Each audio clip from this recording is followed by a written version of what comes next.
10 compelling arguments against Guideline Daily Amount, GDA. This is the Guideline Daily Amount label, the GDA label. It's supposed to inform consumers about energy and nutrients in a portion of food or drink. The percentages are based on these maximum amounts of calories, sugars, fats, and salt for a moderately active 40-year-old woman. Since GDA is now a part of the official European Union proposal for a regulation on food information to consumers, it's now time to speak up and tell the truth about GDA. The EU aims to provide clear, consistent, and evidence-based information to consumers. But GDA is misleading and does not support consumers in making health-conscious choices. We will now present 10 arguments as to why GDA should be removed completely from the EU food information proposal. GDA argument number 1: misleading and confusing. Here are 2 GDA labels. The one on the right looks healthier. No calories, no sugar.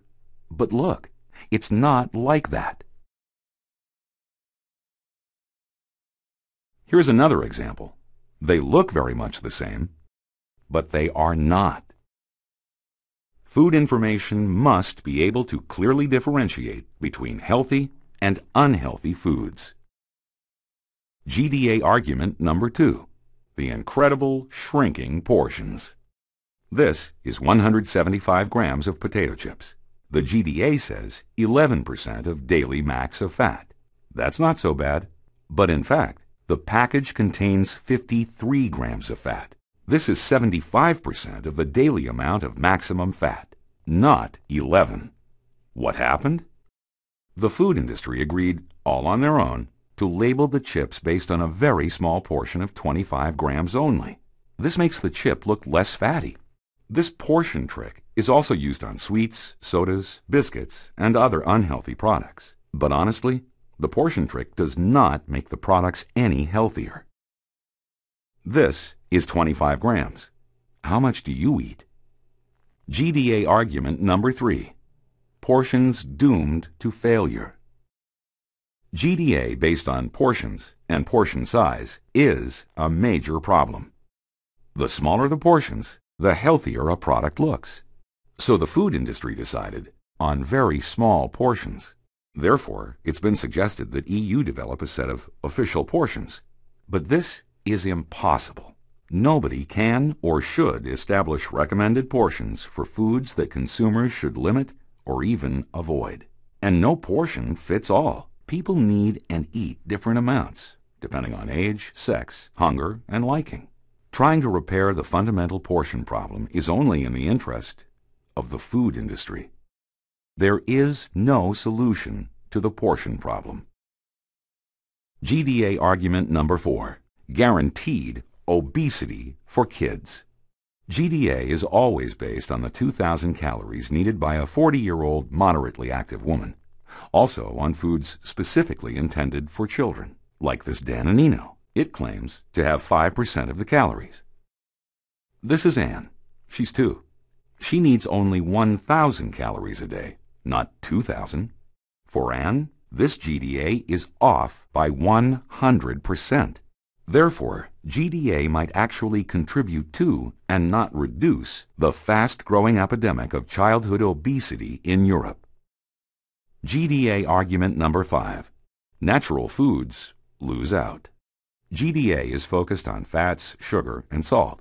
But natural foods, like these, contain many vital nutrients that are important for health and well-being. Vital nutrients like these, and many more. GDA gives no credit to natural foods for their many vital nutrients.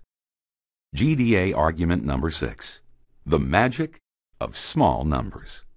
Here are 14 fatty, sweet, or salty products. The GDA calorie percentages on all these foods are under 10%. Why is that? It's because GDA compares portions of individual foods with all the foods a person should eat in a whole day. Dividing small numbers by the much bigger figure of 2,000 will always result in small percentages and make fatty and sugary products look harmless. GDA may actually increase and not fight obesity. GDA argument number 7: Sugar reference. Natural sugar occurs in many healthy foods, especially milk and fruits, where sugar is always accompanied by other vital nutrients. The food industry disregards the difference between added and natural sugar. It makes GDA for sugar appear lower. The food industry decided on 90 grams of sugar, while the World Health Organization and many national authorities set 50 grams of added sugar as the maximum. We call this the sugar reference trick.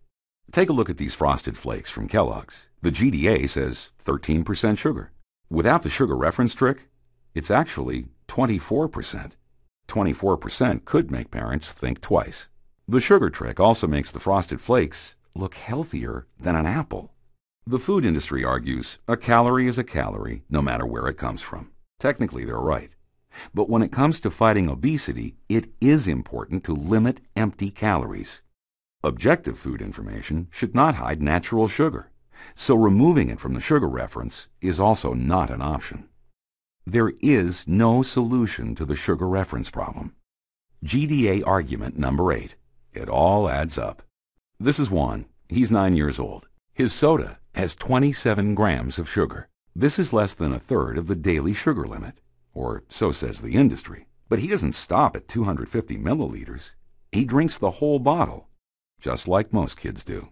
So sugar doubles from 27 grams to 54 grams. Now this is more than half of the daily sugar limit. Also, considering the sugar reference trick and Juan's age, the correct sugar amount for Juan is not 29, not 59, but actually 118%. I repeat, 118%.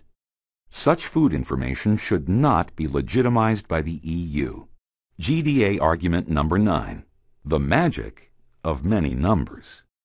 The beverage industry adds unnecessary information to their GDAs. The many zeros make a soda look more balanced, but soda never contained any fat, saturates, or salt. This disguises the most relevant facts on a soda, which are calories and sugar. Too many numbers are likely to confuse consumers. GDA argument number 10. Founding Fathers. Who created the guideline daily amount? Do you know? It's the big food companies like Kraft, Mars, Nestle, Danone, Kellogg's, Unilever, Cadbury, and Coca-Cola.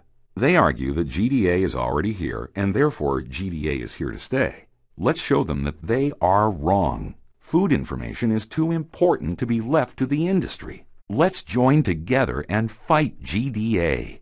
So based on these 10 compelling arguments, we conclude that GDA is misleading and should therefore be removed completely from the EU food information proposal. Guideline daily amount cannot replace mandatory food labeling based on 100 grams or milliliters, and GDA should not be legitimized by EU, not even as additional or voluntary information. European consumers need clear, consistent, and evidence-based food information to take public health forward. Food labeling should allow consumers to correctly identify healthier food products and compare products easily and quickly. Independently evaluated alternatives to GDA do exist. Please visit stopGDA.eu for more information. This presentation was brought to you by these organizations: